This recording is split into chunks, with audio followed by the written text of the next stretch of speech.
This is the theBreaker.news podcast for the week of February 23rd, 2020. I'm Bob Mackin, publisher of theBreaker.news and host of the theBreaker.news podcast. Welcome to edition number 122. The Breaker is your source for news, opinion, and analysis about British Columbia issues, institutions, and influencers. Later, I'll tell you how you can support The Breaker. On this edition, I continue with this month's special coverage of the 10th anniversary of the Vancouver 2010 Winter Olympics. John Furlong floats a trial balloon. The man who was CEO of the Vancouver Olympics says Vancouver should bid to host the 2030 Winter Olympics.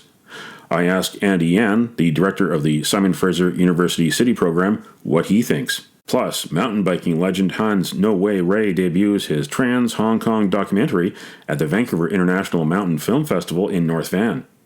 And headlines from the Pacific Rim and the Pacific Northwest. Now, the Is It Just Me commentary.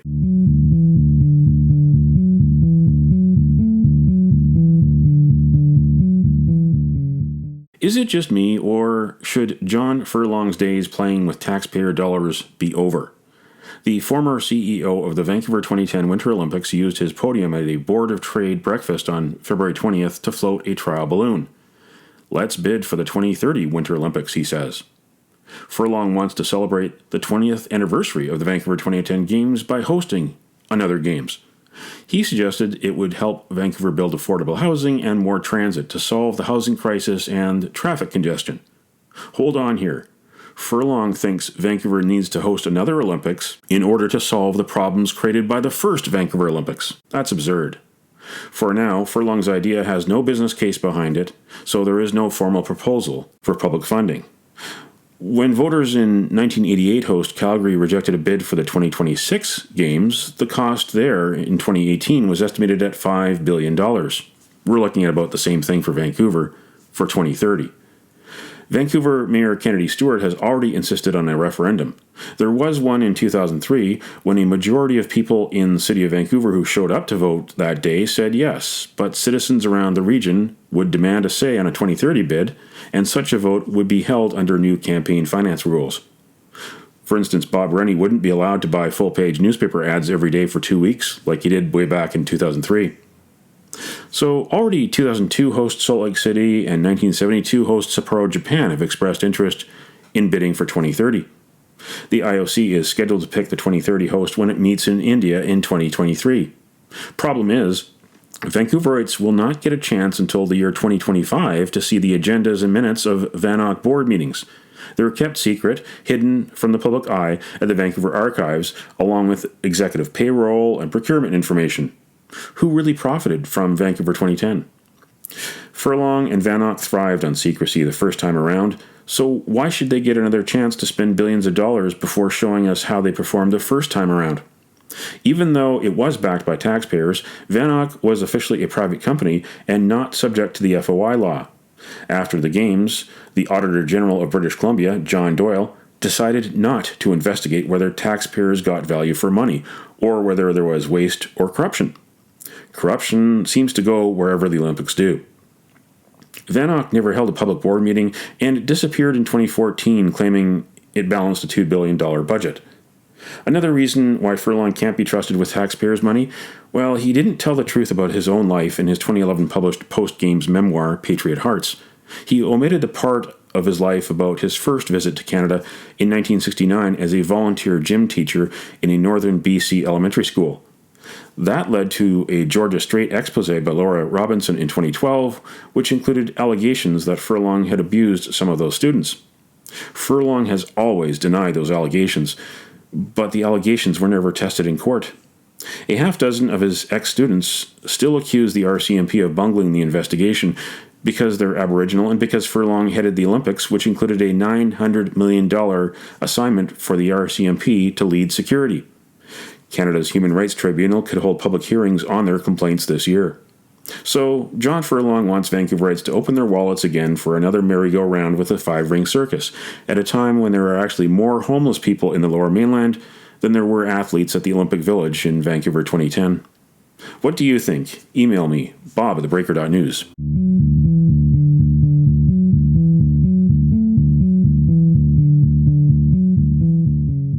Now it's time on the Breaker.News podcast for Around the Rim and Cascadia Calling, Olympic style. A look at news headlines past and present from around the Pacific Rim and around the Pacific Northwest. Back in May 2011, I reported in the Tyee.ca about BC's billion-dollar false alarm, about daily Olympics security reports that tracked protests and wingnuts, but there were no credible terrorist threats. We learned about valuable information about the Vancouver 2010 Winter Olympics from Julian Assange's WikiLeaks, who obtained documents from Bradley Manning, now known as Chelsea Manning. A common theme in the 17 days of situation reports was that there was no specific credible threat to the security of the Games, only the prospect of small-scale organized protests. There was also unseasonably warm weather. A fellow named Gregory Marks was deported by Canadian Border Police. He had an inert hand grenade with him, plus pornography and plans to paraglide into the opening ceremony at BC Place Stadium. Trouble was, the stadium had an inflatable roof. You couldn't get in. Vice President Joe Biden came for the opening ceremony. Department of Homeland Security Secretary Janet Napolitano led a U.S. delegation for the end of the Games. At the opening ceremony, police arrested a 48-year-old man who entered the building with a homemade media pass. The man tried to get near Vice President Biden. 2 days later, Biden's motorcade was in a minor chain reaction crash that sent 2 people to hospital with minor injuries. The U.S. government had a temporary security coordination office near the consulate in downtown Vancouver that was connected to the temporary Olympic Operations Center at Bellingham Airport and the RCMP and Canadian Forces control rooms in Richmond. There were threats that luckily didn't pan out. There were also comedic incidents. RCMP officers were puzzled when they found a map of Coke machines at the Whistler Olympic Village on February 18, 2010.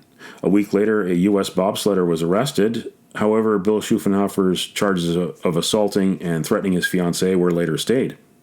Canada called upon the U.S. Postal Inspection Service to send a mobile mail screening trailer to detect any physical, chemical, biological, radiological, nuclear, or explosive threat. However, Canada Post workers were snowed under by a flood of 16,000 bogus Team Canada and NHL jerseys in small quantity packages. The biggest shipment was 20 jerseys. As for future Olympics, Tokyo hosts the 2020 Summer Games beginning July 24th.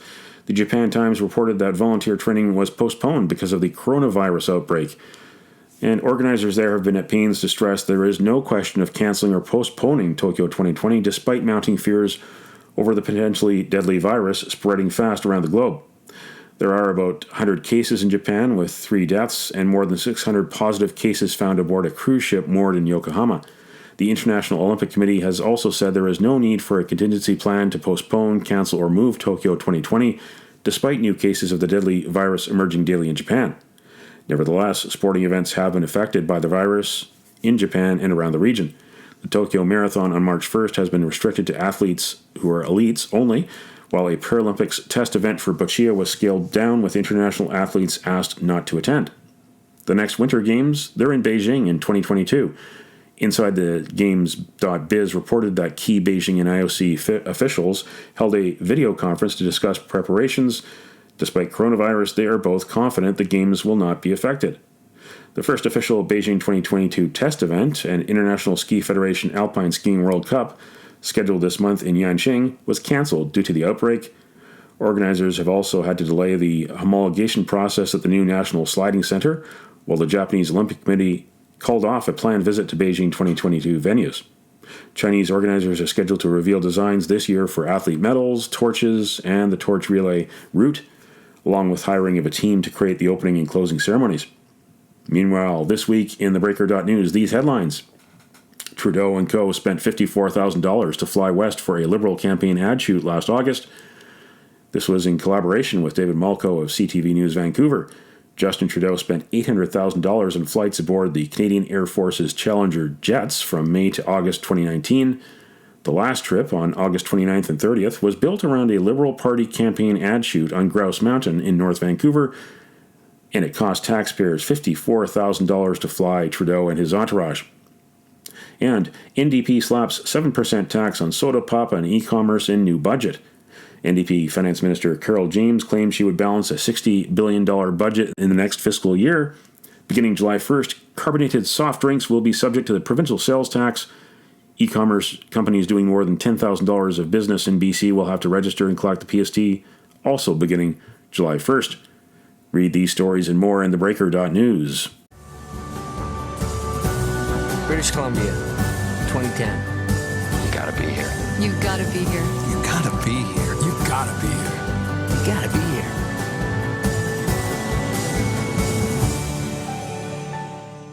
This is the Big Deal feature on the Breaker.news podcast. It was supposed to be a celebration of the 10th anniversary of the Vancouver 2010 Winter Olympics. Instead, John Furlong, the 2010 Games CEO, floated a trial balloon. He thinks Vancouver should bid for the 2030 Winter Olympics.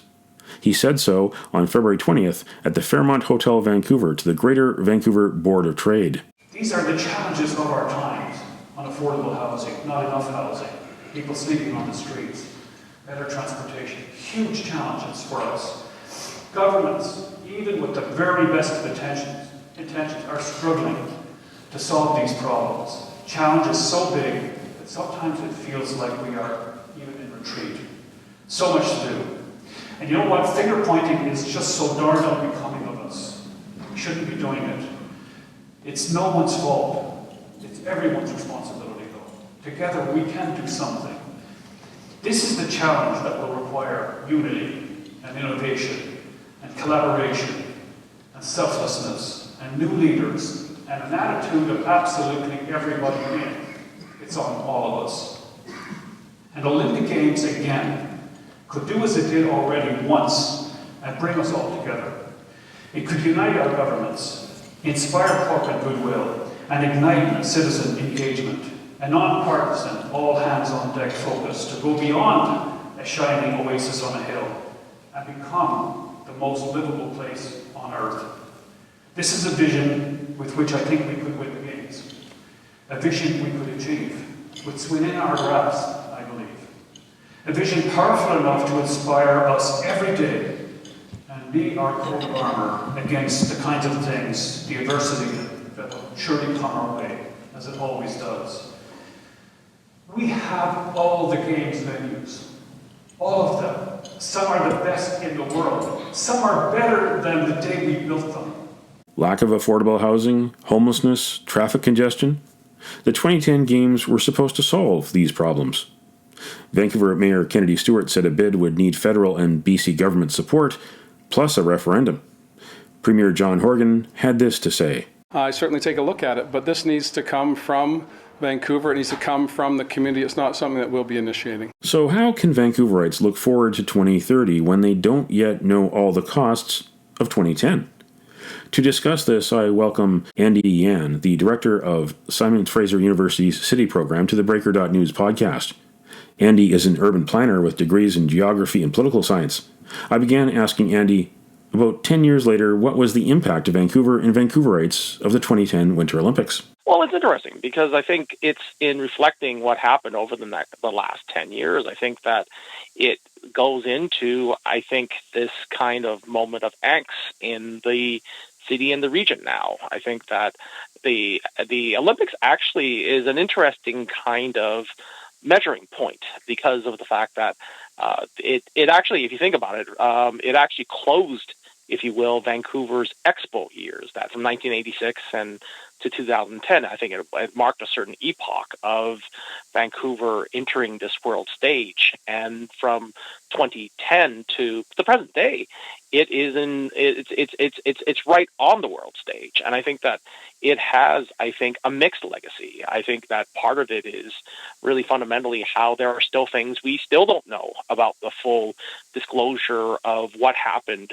to make the Olympics occur, as well as the actual full cost of the Olympics, because it's not only about the layout for things like security and facilities, but the opportunity costs that were involved, the full expenses that were, if you will, subsidized by various levels of government. But I'd be very curious to see what it really costs, say, the city of Vancouver in terms of staffing and opportunity costs.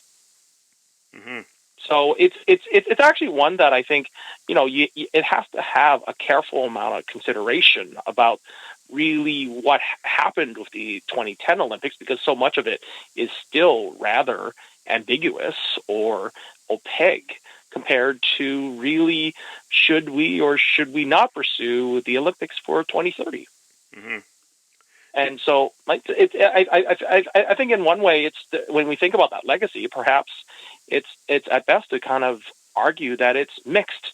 That yes, indeed, it brought in, I think, a certain set of new facilities, whether it's the sea to sky highway to the Olympic line. That, I mean, there's certainly that transportation legacy, but then at the same time, this is also the year, if you will, 2010, that really marked the epoch when housing becomes truly unaffordable. That, of course, housing affordability in Vancouver has been around for a fair amount of time, but that run up from 2010 to the present day, particularly to 2016, I think it marks an incredible point through which Vancouver housing prices reached new highs, and in particular in the city of Vancouver. But then you could also argue that it's there in the rest of the region. As you pointed out, the affordability equation became very much an issue because Vancouver was on the world stage. It was a tourism and a real estate promotion that succeeded in many ways, but it's also a place that became less affordable and less livable for Vancouverites.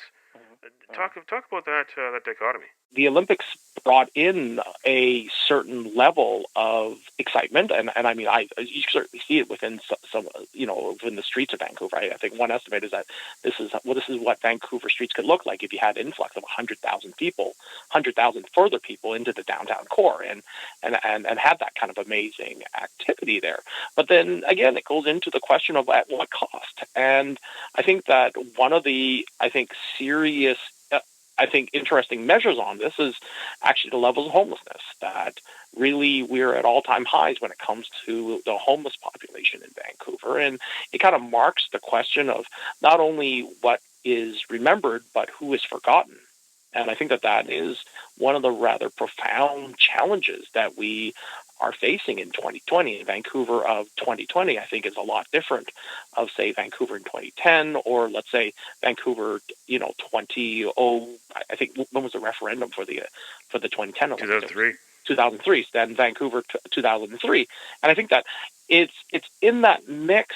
I think that it goes into a discussion of, do we constantly need these world spectacles to jumpstart our economy, to tell us who we are, how we fit in the world? And I think that's something that is oddly, I think, a state of Vancouver whereby we seemingly are in constant need of this kind of affirmation of who we are or what we're becoming. And I think that it's one through which I think elicits a certain level of insecurity that I think really is a larger challenge for our region and for our civic leadership. The Vancouver Games housed 2,700 athletes. Here we are in 2020, and recent Metro Vancouver homeless counts are that there's about 3,300 homeless in the Metro Vancouver area. So you contrast those two numbers, it is quite shocking. Right, and I think unfortunately it also talks about how, in a way, I think it was more so, I think, after 2010 that Vancouver becomes a tale of two regions. One that is prosperous, one that of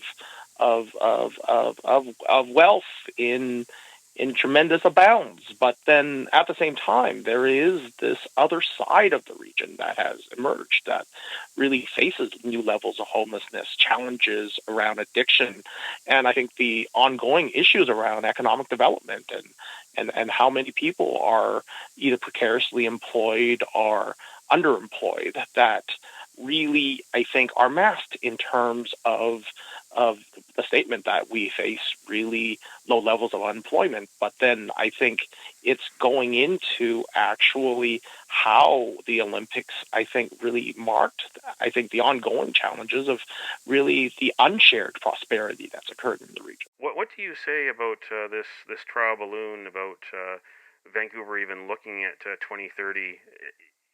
Should it happen again? It's funny because certainly the words trial balloon has been used a lot in this, and I couldn't help myself but think about that. That song that was in the 1980s, the 99 red balloons. Like I couldn't help but kind of have a song by Nina back in the day in the '80s, and if you actually go through the lyrics about 99 red balloons, it's actually one about like actually how it marked actually their profound concerns about what was happening in the world, about this kind of world that was actually it was during the Cold War that really I think really marked the kind of angst in terms of the ideas of what was going on. And I think that really where we are today, I think fundamentally brings, I think, together a much different city and a much different region, I think, through which I think you would think we are stepping away from these types of jump starts in the real estate and the tourism industry into other types of economic activity that you think could generate, I think, greater levels of a shared prosperity in the region. And I think that to that extent, I think it asks, like, do we really need these mega events to really tell us or define who we are compared to, I think, other more sustainable, thoughtful, I think, in-depth kind of actions that we really can leverage and become that region that we aspire to be. That was Andy Yan, director of the city program at Simon Fraser University.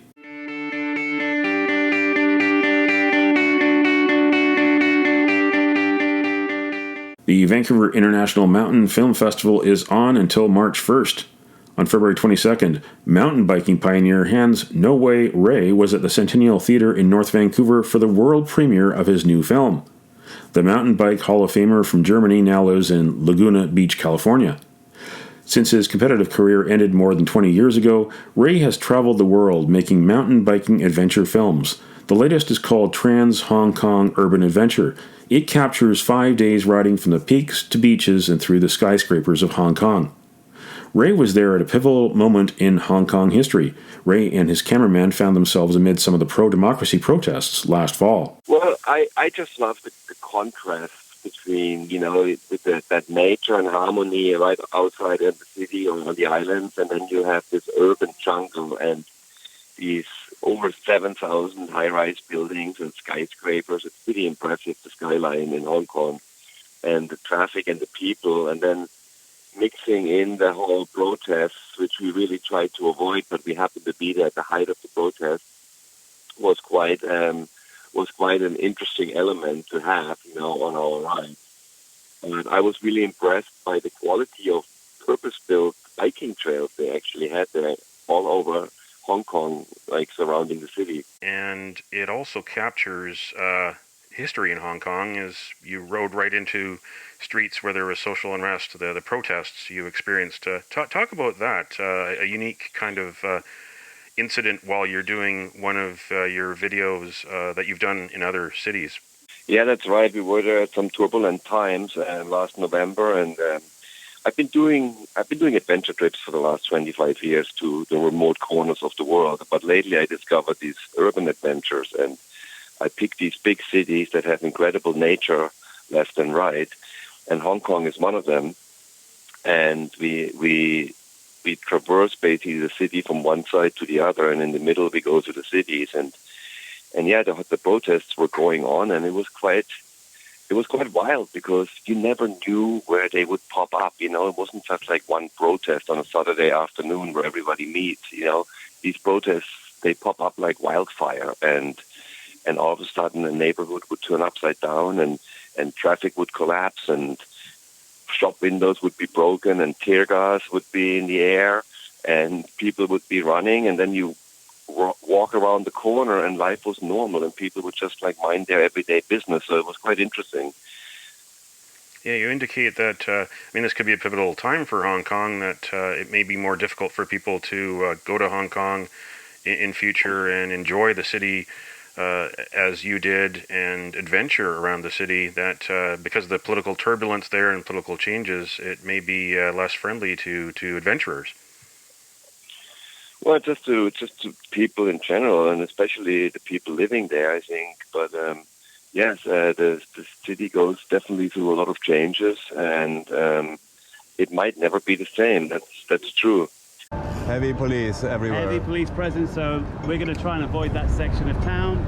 I think it's not very wise to go there and get mixed up because it's been getting quite serious. They are shooting rubber bullets, tear gas. They have the SWAT team in there.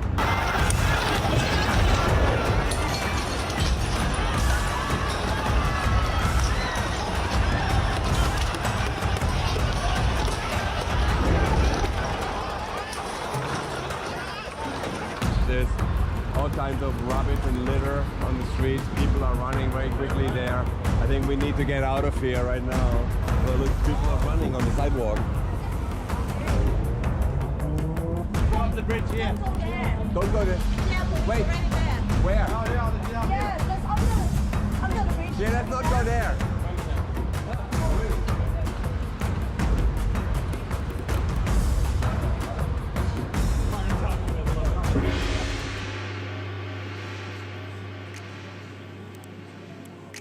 Just a couple of blocks away, life seems completely normal.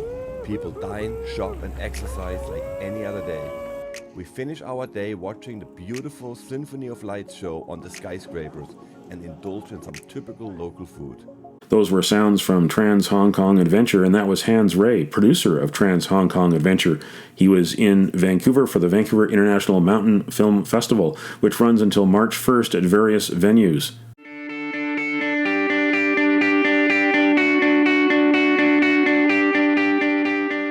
The virtual Nanaimo Bar, brought to you by Spruce Hill Contracting. Every week we end the Breaker.News podcast on a tasty note by awarding the goodness of a virtual Nanaimo Bar to a person or group that has made a difference. A virtual version of the province's favorite dessert bar goes this week to the athletes of the Vancouver 2010 Winter Olympics. 10 years ago, in February 2010, there were more than 2,600 athletes from 82 nations competing in 86 events in 7 sports. Canada set a record for host country gold medals with 14. The United States set a record for most medals overall with 37. You can nominate someone for a virtual Nanaimo Bar.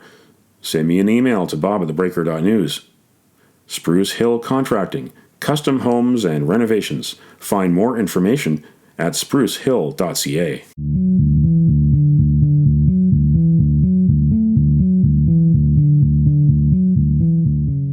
That's it for the Breaker.News podcast for the week of February 23rd, 2020. I'm Bob Mackin. Thanks for joining me. And thank you to my guests, Andy Yan of SFU and mountain biking filmmaker Hans Ray.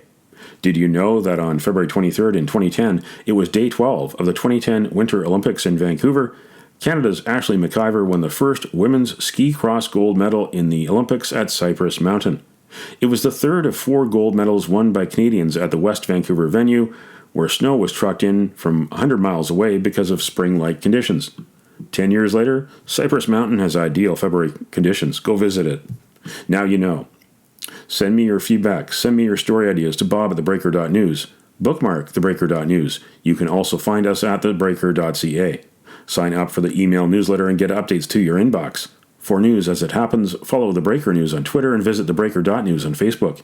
You can support The Breaker for as little as $2 a month. For more information, go to patreon.com/thebreakernews. That's patreon.com/thebreakernews. Until next week.